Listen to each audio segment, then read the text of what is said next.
Good afternoon. Can you tell me your name? What year was you born, and what is your profession? My name is Roger Leh. I was born in Amarillo, Texas in 1986, and I am a software engineer at a startup here in Austin, Texas. Wonderful. Have you learned anything about Vietnam War or Vietnam conflict, whatever people call, during your school year?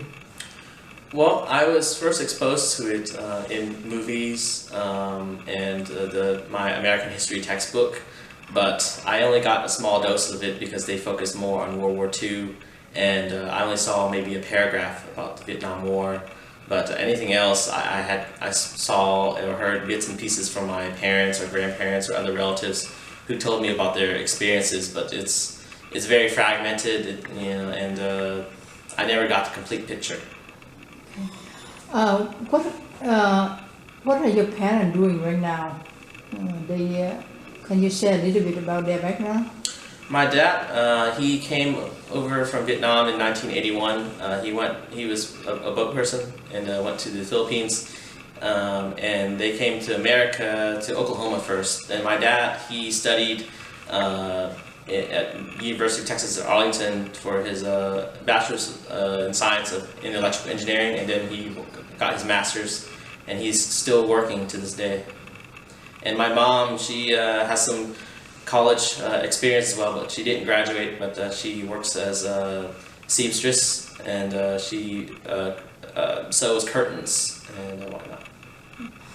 Is your dad talking about what he went through during the war or how he got here? He did a little bit when I asked him.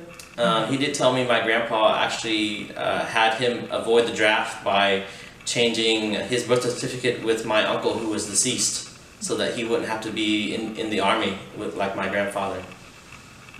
And he told me about their journey through the night to taxi their way to the main boat and using the moon as their flashlight. And but I didn't hear much else about it until later on. Later on, what have you learned? Of how much secrecy had to be around it, how much planning had to be in there, and they even had to pick this specific date and time of the year when the season was right, so that the weather would be perfect for traveling by sea, because they were poor to not have enough money to pay for gasoline and rely on the winds to carry them. And I think my grandfather was, he was a very trained fisherman, so that's what he did most of his life.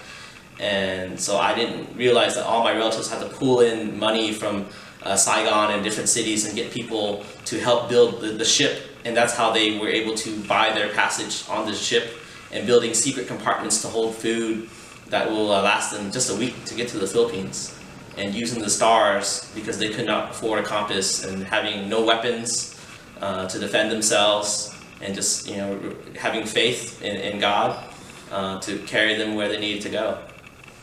Did they ever tell you that why they have to leave? Because during the war, people said that people die because fighting and everything. But now the peace already came, 1975. Why they have to leave the homeland?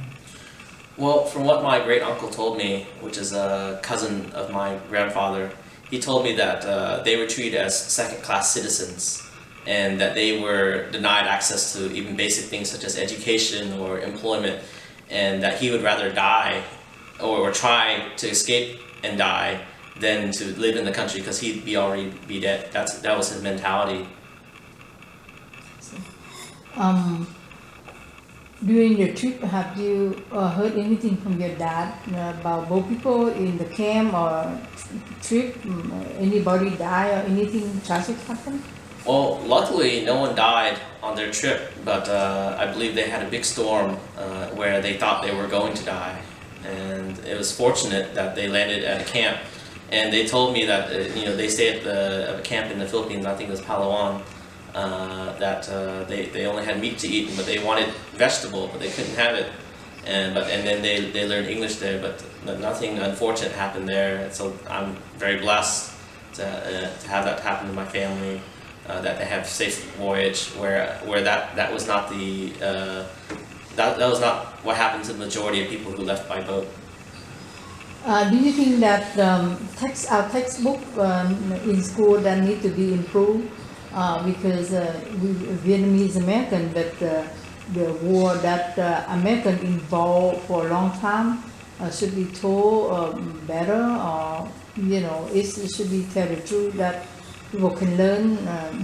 My question is, you think that we should improve the textbook for children here in America? I think for future generations, we need to refocus on what is the truth in our textbooks. I wouldn't rely on any American perspective to capture the South Vietnamese experiences, and we can't wait for them to write it for us. Only we can tell the story because we know the truth. And there are a lot of people in the world who still believe that the Holocaust never happened. And so if we keep waiting, they're not going to believe that people who left Vietnam by boat happened, unless we say it and provide them the evidence and the documentation that's necessary to keep that story alive, because it is the truth. What do you think that we should do? We, like you said, that we're the one it happened. You're not there. What happened to your parents? But what thing do you think that the young people should do in order to help in the cause of having everything recorded and passed on to the younger generation?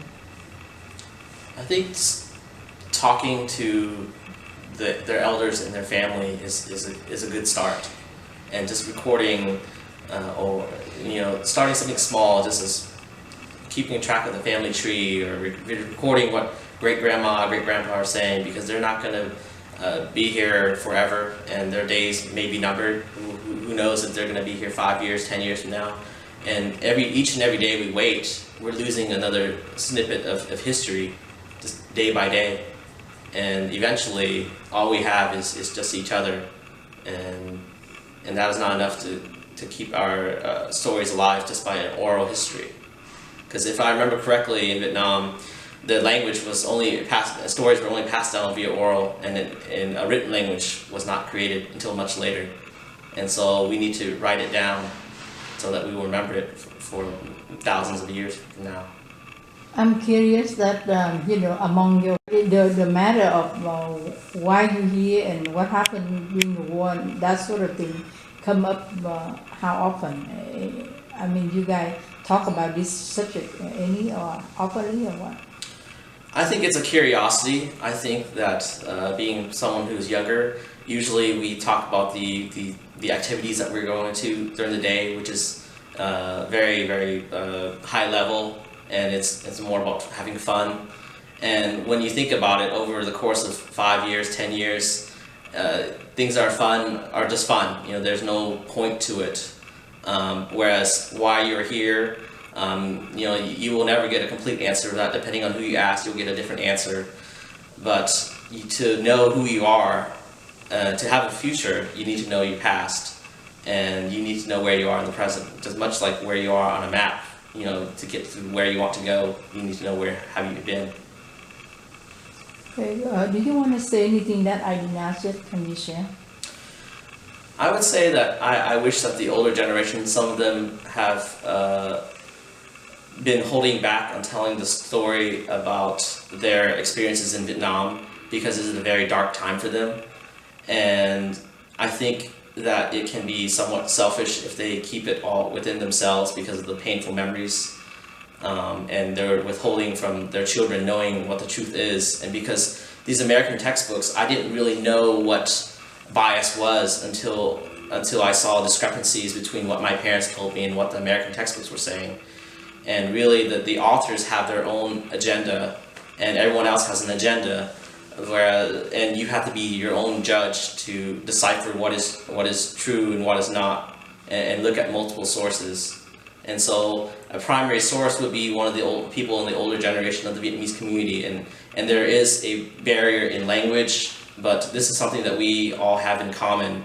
And every time I look in the mirror, there's my face and my ancestors. And if I don't know why I'm here, then why am I here? That's wonderful. Thank you so much. Roger, what are you consider yourself as? I consider myself Vietnamese American. There's no denying that my ideas and my ideals are American because that's what influenced me. That's the environment that I'm in.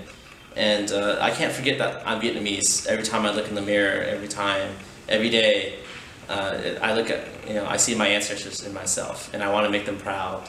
And they've come a long way, and I will continue to see them for the rest of my life. Thank you.